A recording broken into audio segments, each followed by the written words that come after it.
To switch between Google Assistant and Gemini on Google Pixel phone, first of all, we'll need to open the settings on our device.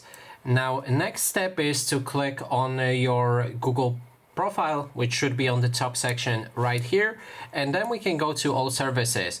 When we enter it, we can scroll down and here carefully look for Search Assistant and Voice, and after that you'll be able to switch to either Google Assistant or Gemini. So pick whichever option you like. For example, if you want to use Gemini, you just need to click on it and follow the setup. I already have it active, that's why I don't see the setup. If you want to use Google Assistant, it might be a bit different. You need to click on it right here and then scroll down until you find Digital Assistant from Google. So here we have it, and then we can just select Google Assistant to be our active assistant.